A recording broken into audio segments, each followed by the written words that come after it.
నమస్కారం. ఆలోచన అమృతానికి స్వాగతం, సుస్వాగతం. సిజేపీ పార్టీ, కాక్రోచ్ జనతా పార్టీ ఆ మధ్యన ఢిల్లీలో, నిన్న హైదరాబాద్లో ధర్నా నిర్వహించింది. హైదరాబాద్ ధర్నా ఒక పరిమిత అంశానికి లోబడి ఉన్నా కూడా చాలా పెద్దలు మాట్లాడింది పక్కన పెడితే కాక్రోచ్ జనతా పార్టీ యువత మాట్లాడింది నేను అభినందిస్తున్నాను. అసలు కాక్రోచ్ జనతా పార్టీనే ఓ రకంగా అభినందిస్తున్నా. ఏంటంటే రాజుగారికి బట్టలు లేవచ్చు అని చిన్నపిల్లవాళ్ళలాగా వాళ్ళు చెప్తున్నారు. కానీ రాజుగారు ఒక్కరికే కాదు, బీజేపీ రాజుగారు ఒక్కరికే కాదు, కాంగ్రెస్ రాజుగారులకు, ఆమ్ ఆద్మీ పార్టీ రాజుగారులకు, కాంగ్రెస్ ఇతర పార్టీల నాయకులకు కూడా బట్టలు లేవని చెప్పాల్సిన అవసరం ఉంది. లేకపోతే ఏమవుతుందంటే మీరు ఆయా పార్టీలు, ప్రతిపక్ష పార్టీల వాళ్ళలో చెప్తే ఆటోమేటిక్గా వాళ్ళ ఎజెండా మీదవుతుంది, ఆటోమేటిక్గా బీజేపీ వ్యతిరేకం అవుతుంది. అదే అంటున్నాను. యాక్చువల్గా మంచి ఆలోచనతో మొదలైంది. నేను చెప్పాను కదా, రాజుగారికి బట్టలు లేవచ్చు కథ మీ అందరికీ తెలుసు, కానీ ఒకసారి చెప్తా అనుకుంటున్నాను. ఒక రాజుగారు దగ్గరికి ఒక మాంత్రికుడు వచ్చి, మీకు దేవతా వస్త్రాలు ఇస్తాను రాజుగారు అని అన్నట్టు. దేవతా వస్త్రాలు బ్రహ్మాండంగా ఉంటే మంచిదే అని అంటే, మీరు మొత్తం బట్టలు విడిచేయండి, అది మీరు అప్పుడు ఆటోమేటిక్ దేవతా వస్త్రాలు కప్పేస్తా అన్నట్టు. ఆయన నగ్నంగా బట్టలు ఒంటరిగా ఉన్నప్పుడు మాంత్రికుడు రాజును విడిచేసిండు. హాం ఫట్ అన్నాడు, బట్టలు వచ్చేసినాయి మీకు అని అన్నాడు. అవునా అని నగ్నంగా ఉన్నాడు, కానీ బట్టలు వచ్చి నమ్మిండు ఆ రాజు. దేవతా వస్త్రాలు వచ్చేసినాయి అనుకున్నాడు. అని మెల్లగా బంటును పిలిచిండు. ఎలా ఉన్నాను రా, దేవతా వస్త్రాలు కప్పుకున్నా అంటే, మరి వద్దంటే కాదంటే నగ్నంగా ఉన్నాడు రాజు అని చెప్తే మరణశిక్ష వేస్తాడు. ఆయనకి ఆ భటుడు అదే మాట అన్నాడు. తర్వాత ఒక్కొక్కరిని తర్వాత తన పరివారాన్ని ఒక్కొక్కరిని మంత్రులను పిలుచుకుంటూ రాజుగారు చాలా సంతోషపడుతున్నాడు. అందరికీ తెలుసు రాజుగారి బట్టలేమని. కానీ మాంత్రికుడు చేసిన మాయకు లోపడ్డాడు కనుక మాంత్రికుడు తప్పు, రాజుగారి తప్పు అని మాట్లాడితే తమ శిక్షలు పడతాను భయానికి పరివారంతో సహా ఎవరు చెప్పలేరు, రాణి రాజుతో సహా ఎవరు చెప్పలేరు, పక్కన యువరాజుతో సహా. ఆ ధైర్యంతో ఆయన సభకు పోయిండు. రాజు వెడలే రవి తేజం అన్నట్టు పోయిండు, సభలో కూర్చున్నాడు. కూర్చొని సభలో కూడా అట్లయినా రాజుగా నేను దేవతా వస్త్రాలు కట్టుకున్నాను, మంచిగా బ్రహ్మాండంగా ఉన్నాను అని చెప్పి కిరీటం పెట్టుకొని వస్త్రాలు లేకుండా నగ్నంగా కూర్చున్నారు. అందరూ తల వంచుకున్నారు, ఎవరు చెప్పలేకపోతున్నారు. చెప్తే ఏమవుతుందో తెలుసు వాళ్ళకి. అట్లా దానికి ఇంకా మితిమీరి ఒకరోజు 2-3 రోజులు ఇట్లా నడిచింది. ఒకరోజు దేవతా వస్త్రాలు ఉన్నాయి అనుకుంటున్నాడు, ఆయన నగ్నంగా ఉన్నాడు, ఎక్కడ అంటలేరు, ఎవరు చెప్తలేరు కూడా. ఏనుగు మీద అంబారి మీద కూర్చొని మొత్తం నా ప్రజలను చూసి వస్తా, దేవతా వస్త్రాలు నేను కొత్త తీసుకున్నాను కదా, నాకు బ్రహ్మాండంగా దేవతా వస్త్రాలు అందరూ అభినందిస్తున్నారు, ఓహో నాయక హై నాయక అంటున్నారు అని ఏనుగు అంబారి మీద ఊరేగడం మొదలుపెట్టాడు. ప్రజలు తెరిపించిన ఇక్కడ దాకా జనాన కానీ లోపల ఉన్న వాళ్ళందరూ రాజుగారి పవర్ తెలుసు, కానీ రాజుగారి భయభక్తులతో ఉన్నారు. వాళ్ళు నిజాన్ని చెప్పలేకపోయినారు. బజార్కి వెళ్ళిన తర్వాత అందరికీ, సామాన్య ప్రజలందరికీ తెలుస్తున్నది. కానీ పెద్దవాళ్ళు కనుక రాజుగారికి బట్టలు లేవు అని చెప్తే ఆయన శిక్షలు వేస్తారని భయంతో పెద్దవాళ్ళు ఎవరు మాట్లాడలే. ఒక చిన్న పిల్లవాడు చూసి, అయ్యో రాజుగారికి బట్టలు లేవు అని అన్నాడు. అనగానే అప్పుడు అందరు ప్రజలు, నిజమే రాజుగారి బట్టలు లేవు అన్నాడు. ఆ పిల్లవాడికి బేసిస్ ఏం లేదు, రాజు అంటే భయం లేదు, ఆయన ఎవరైనా తెలియదు. ఆయన బజార్లోకి వచ్చేసిండు, బట్టలు లేవని సంగతి ఆ పిల్లవాడు చెప్పిండు అచ్చంగా. ఆ తర్వాత అందరూ సిగ్గుతో తల వంచుకున్నాడు. రాజు మళ్ళీ ఇంటికి వెళ్ళిపోయాడు, బట్టలు కట్టుకున్నాడు. అది వేరే కథ. మాంత్రికుడు శిక్షించాడు. మీరందరూ చెప్పొద్దా అని వీళ్ళందరూ కోపట్టాడు. అయ్యా చెప్తే ఏమవుతుంది నాకేం తెలుసు, చెప్తే మీరు వినేవాళ్ళ అని వీళ్ళందరూ అన్నారు. అయిపోయింది ఆ కథ, అక్కడికి క్లోజ్. ఆ పిల్లవాడి పాత్ర ఏదైతే రాజుగారికి బట్టలు లేవచ్చు అని చెప్పిండ్రో ఆ ప్రశ్నను ఇవాళ కాక్రోచ్ జనతా పార్టీ లేవనెత్తుంది. అది సరైందా కాదా, ప్రశ్న సరిగ్గా ఉందా లేదా, ఆ ప్రశ్న వేరే. చాలాసార్లు చెప్తుంటాను కదా, ఇప్పుడు ప్రశ్న తప్పైతే జవాబు తప్పు వస్తుంది. మీ భార్యని ఇప్పుడు మీరు కొడుతున్నారా లేకుండా మానేసారా, రెండింటిలో ఏదో ఒకటి చెప్పంటే ప్రశ్న తప్పేది. కనుక కొడుతున్నా అంటే తప్పే, మానేసినట్టు అంతమంది కొట్టినట్టు లెక్క. కనుక ప్రశ్న వేయడంలో కరెక్ట్ ఉందా లేదా పక్కన పెడితే ప్రశ్న అయితే వేస్తున్నారు. రాజుగారికి బట్టలు లేవచ్చు అని చెప్తున్నారు. కానీ దీన్ని ఆసరా చేసుకొని దేశంలో ఉన్న సాంప్రదాయ రాజకీయ పక్షాలు పేపర్ లీకేజ్ ఒక అంశం మీద పడుతున్నారు. అన్ని అంశాలు పడకుండా అట్లాగే వాళ్ళు చెప్తున్న అంశాలు ఇప్పటికీ ఏమంటే ఉపరితల అంశాలతో పూర్తి స్థాయిలో మార్పు రాదు. అంతర్గత ప్రజాస్వామ్య పార్టీలో ఉండాలి, పార్టీలు ప్రజాస్వామ్యయుతంగా వ్యవహరించాలి, పార్టీల ఎన్నికల సంస్కరణ కావాలి, గుడ్ గవర్నెన్స్ కావాలంటే అవినీతి పరహిత పాలన కావాలి, హక్కుగా పౌర సేవలు అందాలి, అవినీతి పోవాలి.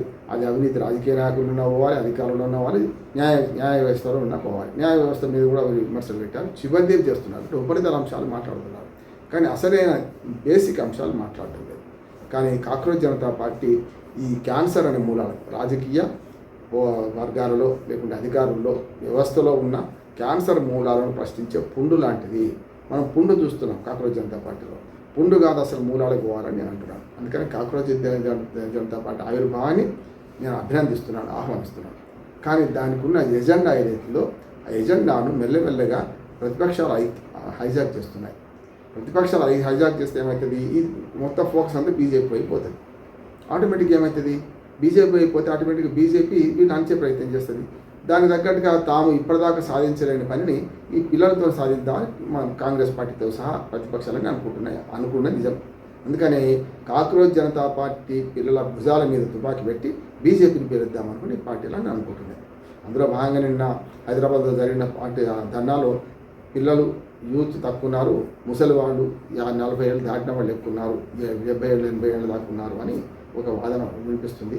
సరే, అక్కడి నుంచి అధికార పదవి నుంచి మొదలు పెడితే ఇక్కడ పాల్గొన్న పెద్దలు కూడా నేను పేర్లు చెప్పను, వాళ్ళందరూ కూడా ఒక రకంగా ఎర్ర సైన్యం అనే మాట కూడా వస్తున్నది. ఈ మాట మనం మాట్లాడాలి. ఎందుకంటే బీజేపీకి వ్యతిరేకంగా వీళ్ళని మలుచుకునే ప్రయత్నం ఖచ్చితంగా ఎర్ర సైన్యం చేస్తున్నది. ఇటు పక్కన వీళ్ళు చేస్తున్నారు కాంగ్రెస్, మన ఇతర పక్షాలన్నీ అంటే బీజేపీ ఇతర పక్షాలన్నీ చేసే ప్రయత్నం చేస్తున్నాయి. ఇది ఒక అవకాశంగా తీసుకుంటున్నారు. గతంలో కూడా ఏ చిన్న విద్యార్థి నాయకుడు బయటకు వచ్చినా ఎట్లా వచ్చినా వీళ్ళు దాని అనుకూలంగా బీజేపీ వ్యతిరేకంగా మలుచుకునే ప్రయత్నం చేసిండ్రు. ఆ తర్వాత వాళ్ళు ఎక్కడ పోయినో తెలియదు, ఆ విద్యార్థి నాయకులు ఎక్కడ పోయినో తెలియదు. మేము పేరు కూడా చెప్పాం. చాలామంది ఆ పేరు చెప్తే ఇంకో వర్గానికి కొమ్ము కాసినట్టు అవుతుంది. కనుక వాళ్ళందరూ ఎక్కడ పోయినా చూసాం. అంటే గడ్డి పోస దొరికినా సరే దాని ఆధారం పట్టుకొని బీజేపీ మీద ఉద్యమిద్దామని ప్రయత్నం ఈ ప్రతిపక్షాలు చేస్తున్నాయి. అందులో భాగంగా గడ్డిపోసే కాదు, ఈ గడ్డిపోసలన్నీ తాడిపోయితే ఏనుగుడు కూడా బంధించవచ్చు, మదగజాన్ని బంధించవచ్చు అని అర్థం చేసుకునే వాళ్ళు కనుక ఈ కాక్రోచ్ జనతా పార్టీ ఉద్యమాన్ని వాడుకునే ప్రయత్నం చేస్తున్నారు. నేను ఖచ్చితంగా కాక్రోచ్ జనతా పార్టీ చేసిన ప్రశ్న తప్పైనా సరే బేసిక్స్ మర్చిపోయినా సరే వేస్తున్నారు. ప్రశ్న ఎప్పుడు తప్పు కాదు. ప్రశ్నతోనే ప్రపంచం పుట్టింది కూడా. ప్రశ్నతోనే న్యూటన్ మహాశయుడు ఆపిల్ పండు మీదికి ఎందుకు పోతలేదు కిందికి ఎందుకు పడుతుంది అంటేనే కదా గురుత్వాకర్షణ శక్తికి అనుకున్నాం. చాలా అసలు ఉపనిషత్తుల్లో ఉపనిషత్తు ఉన్నది. ఉపనిషత్తులు చాలా ఉపనిషత్తుల్లో ప్రశ్నలు ఉన్నాయి. అట్లానే వేదాల్లో కూడా చాలా ప్రశ్నలు ఉన్నాయి. సమాజాన్ని అర్థం చేసుకోవడం, ప్రపంచాన్ని అర్థం చేసుకోవడంలో చాలా వేదమాగ్యం కూడా పురాతన సనాతన సాహిత్యం కూడా మనకు వస్తుంది, కాదంటలేదు. కానీ ప్రశ్న తప్పు పెట్టి జవాబు తప్పు తీసుకుంటే నష్టం అవుతుంది. అందుకని వాళ్ళ కాక్రోచ్ జనతా పార్టీ వేసే ప్రశ్నలు ఎవరికి సంధిస్తున్నాయి, వారి వెనుక ఎవరున్నారు, వారి వెనుక ఎట్లాంటి శక్తులు పనిచేస్తున్నాయని దాన్ని బట్టి వాళ్ళు అంచనా వేయచ్చు. అందుకనే వాళ్ళ బీజేపీ దానికి వ్యతిరేకంగా తయారైంది. మిగతా పక్షాలన్నీ తమకు కూడా వ్యతిరేకంగా ప్రశ్నలు వస్తాయని తెలుసు. 1,000 ఇడ్లు పెడితే 4,000 తమ దిక్కుంటాయని తెలుసు. ఆనాడు న్యాయ సంస్కరణలు విషయాలు వాళ్ళు ఏం చేశారు, వీళ్ళు ఏం చేశారు, ఇవన్నీ చూస్తే చాలా దుర్మార్గం కనపడుతున్నారు. కనుక 55 ఏళ్ళ కాంగ్రెస్ పాలన, ఈ 20 ఏళ్ళ బీజేపీ పాలన మధ్యన ఈ రెండే పార్టీలుగా దేశంలో పాలించినాయి. ఈ రెండు పార్టీలు చేసిన కథలు చూసుకోండి. ఈ రెండు సాంప్రదాయ పార్టీలు ఒకే తాను గుడ్డలు మనకు అర్థమవుతుంది. దీన్ని అర్థం చేసుకోలేని కాక్రోచ్ జనతా పార్టీ ప్రశ్నను ఇప్పుడున్న ప్రభుత్వం మీద సంధిస్తున్నది. తప్పదు, ఎందుకంటే కాసే చెట్టుకి రాళ్ళు పడతాయి. ఇప్పుడున్న ప్రభుత్వం ప్రశ్నించాల్సిందే కాదని. కానీ ప్రశ్నించే క్రమంలో తమ భుజాల మీద వెనుక నుంచి తుపాకీ పెట్టి పేలుస్తున్నది ఎవరు తెలుసుకోకపోతే నిన్న హైదరాబాద్లో జరిగిన ధర్నా అలాగే అవుతుంది. ఆ ధర్నాన్ని ఎవరు ఉపయోగించుకున్నారు అనే సంగతి చూస్తే ఖచ్చితంగా ఆ విమర్శలు అదే వస్తున్నాయి కదా, ప్రతిపక్షాలు ఉపయోగించుకున్నాయి. అందుకని ఇక్కడ కొంచెం జాగ్రత్తగా ఉంటే కొందరు నాకు మిత్రులు చాలామంది యువ మిత్రులు ముఖ్యంగా కాక్రోచ్ జనతా పార్టీలో యాక్టివ్గా ఉన్న వాళ్ళు సానుభూతి పరులతో మాట్లాడితే వాళ్ళకి స్పష్టమైన ఎజెండా ఉన్నది. వాళ్ళు కేవలం బీజేపీని వ్యతిరేకిస్తలేము సార్, మేము కాంగ్రెస్ కానీ ఆమ్ ఆద్మీ పార్టీ కానీ ఏ పార్టీ తప్పు చేసినా మేము అడుగుతున్నాం, కాకపోతే అధికారంలో వెళ్ళిన వీళ్ళ ప్రశ్న వీళ్ళ సూటిగా జరుగుతుంది అన్నారు, కరెక్టే. కానీ ఆ జాగ్రత్త పాటించకపోతే, నేను చెప్పిన మూలాలకు వెళ్ళి ఆ సమస్యలు ప్రస్తావించకపోతే అప్పుడు ఏమవుతుందంటే కేవలం ఇప్పుడు ధర్మేంద్ర ప్రధాన్ రాజీనామా ముందుకు వస్తుంది, అసలు పోతుంది. పరీక్ష ఎట్లా జరపాలి, ఓఎస్ఎం మంచిదా కాదా, ఓఎస్ఎం విధానంలో మనకు పేపర్లు లీకేజ్ ఎంతకుముందు జరిగింది, ఎందుకు జరిగింది, ఎట్లా జరిగింది, నీట్ ఎగ్జామ్ అసలు దేశవ్యాప్తంగా ఒకటి చేయాలన్నా వేరు రాష్ట్రాల వారి గతంలో ఉన్నట్టు చేయాలన్నా ఇవన్నీ మీద చర్చ జరగాలి. ఆరోగ్యకరమైన చర్చను పక్కన పెట్టి అనారోగ్యకరమైన డిమాండ్లు ముందుకు వస్తున్నాయి. దానివల్ల వస్తున్న సమస్య కాక్రోచ్ జనతా పార్టీని అభినందిస్తూనే వాళ్ళ ఆవేశాన్ని అర్థం చేసుకుంటూనే ఆవేశంతో పాటు ఆలోచన ఉంటే బాగుంటుందని, ఆలోచన ఆవేశం కలిస్తే ఉద్యమాలు సక్సెస్ అవుతాయని చెప్పుకుంటూ కేవలం దీన్ని బీజేపీ వ్యతిరేక పార్టీగా మీరు తీర్చిదిద్దుకుంటే ఆ ఉన్న పార్టీలో మీరు ఒక గోడకోతలో మరో కోత అవుతారు కానీ అంతకనే లేదు. కనుక కాక్రోచ్ జనతా పార్టీ లీడర్లు కానీ ఆలోచన పనులు కానీ మీరు ప్రతిపక్షాల వలలో చిక్కకండి. నా సలహా, ప్రతిపక్షాల వలలో చిక్కి వాళ్ళ ఎజెండా మీకు చేసుకుని అనుకోండి, అప్పుడు ఆటోమేటిక్ మాత్రం మీరు చేయాల్సింది రాజకీయ పార్టీల్లో అవినీతి, రాజకీయ పార్టీలో అంతర్గత ప్రజాస్వామ్యం, రాజకీయ పార్టీల సంస్కరణలు, ఎన్నికల సంస్కరణలు, రాజకీయ సంస్కరణలు, దాంతోపాటు అవినీతి నిర్మూలన, అట్లాగే న్యాయ సంస్కరణలు, పోలీస్ సంస్కరణలు, వీటి వల్ల ఇవ్వండి ఆటోమేటిక్గా కింది బేస్ లైన్ వస్తుంది. బేస్ లైన్ దొరికించుకోకుండా మీరు కేవలం ఇప్పుడున్న అధికారంలో ఉన్న పార్టీ తిట్టుకుంటూ పోతే ప్రతిపక్షాలకు ఉద్యమించినట్టు అవుతుంది. మీ ఉద్యమం అంతా బూడిదలో పోసిన పన్నీరు అవుతుంది. మీ ఉద్యమాన్ని వాడుకొని మీ మీద మెట్టు ఎక్కి గతంలో లోక్పాల్ వ్యవస్థ మీద తిరగబడ్డ అన్నా హజారే ఉద్యమాన్ని ఆసరా చేసుకొని కేజ్రీవాల్ అధికారులు ఇట్లా చేరిండో వీళ్ళు కూడా మిగతా పార్టీలు మిమ్మల్ని తొక్కుకుంటూ వెళ్ళి వాళ్ళ అధికారంలోకి వస్తారు. దానికోసమైతే మీ ఉద్యమం అవసరం లేదు. ప్రజాస్వామ్య సంస్కరణలు కావాలి, రాజకీయ సంస్కరణలు కావాలి, నేను చెప్పిన న్యాయ సంస్కరణలు కావాలి. ఇవి కావడానికి అవసరమైన బేస్ లైన్ ఏర్పాటు చేసుకుంటే కాక్రోజ్ జనతా పార్టీ తప్పనిసరి అవుతుంది. ఇంకోటి కాక్రోజ్ జనతా పార్టీతోని దేశమంతా ఏదో విప్లవం వస్తుంది, జంజీలాగా ఉద్యమాలు వచ్చి బంగ్లాదేశ్ లాగా నేపాల్ లాగా ఇంకా జరుగుతుందంటే నమ్మను. ఖచ్చితంగా ప్రజాస్వామిక ఉద్యమాన్ని ఎప్పుడైనా ప్రజాస్వామ్యంలో పనికి వస్తాయి. ప్రజాస్వామ్యంలో చాలా లోపాలు ఉన్నాయి. ఆ లోపాలకు మరింత ప్రజాస్వామ్య పరిష్కారం కానీ మంచి మందు కానీ ప్రజాస్వామ్య రహితంగా మనం ఆ ఉద్యమాలు చేస్తాం, ఏదైనా చేస్తామంటే దానివల్ల నష్టపోయేది మనమే. మన కన్ను మన వేలు, మన కన్నుతో మన వేలుతో మన కన్ను పొడుచుకోవద్దు.